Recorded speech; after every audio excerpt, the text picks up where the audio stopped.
বসন্ত, মানে এই গানগুলো বারবার হয়, এই গানগুলো তাও হতে ভালো লাগে। সর্বমঙ্গলা দাস, সর্বমঙ্গলা দিদি, প্রধান শিক্ষিকা সর্বমঙ্গলা দিকে দিকে দাস দিদি। দিদিভাইকে একটু মঞ্চে আসার জন্য অনুরোধ রাখছি।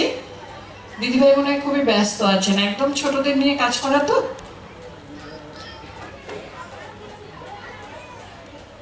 অনুষ্ঠান শুরু হোক তাহলে, অনুষ্ঠান শুরু হোক। অঙ্কিতা,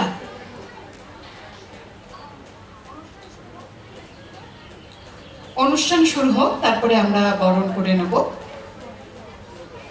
একদম ছোটদের নিয়ে অনুষ্ঠান তো বোঝাই যাচ্ছে যে ভীষণ ব্যস্ত।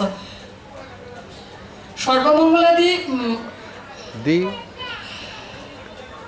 বসন্ত মানে দেখুন আমাদের সেই পলাশ, সেই শিমুল, মানে সবই এক, কিন্তু এক নয়। আমরা কিন্তু বদলে গেছি।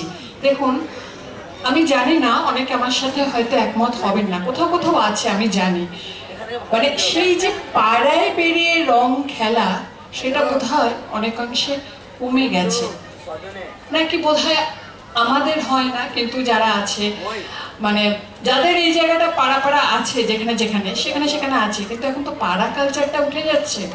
তো সেই জন্য যখন এরকম অনুষ্ঠানগুলো হয়, বা দিকে দিকে এই যে বসন্ত উৎসব এখন হয়েছে, এক এক সময় মানে এরকম হচ্ছে একদিনে ৩-৪টে দল একসাথে বসন্ত উৎসব করছে। এইটা একদম যেন মনে হয় মিস না যায়, মানে এটা যেন একদম ভুলে না যাওয়া হয়, বা এই আনন্দটুকু যেন আমরা উপভোগ করি। দিদিভাই এসেছেন, সর্বমঙ্গলা দি একটু সামনে আসবেন। দিদিভাই একটু সামনে আসবেন। কিছু না, নাইয়ার তরফ থেকে আফসারদা বরণ করে নিচ্ছে, মানে আমাদের নাইয়া সবাই আপনাকে একটু বরণ করে নিচ্ছে। একটু হাততালি, দিদিভাই ভীষণ ব্যস্ত বোঝা যাচ্ছিল ছোটদের নিয়ে।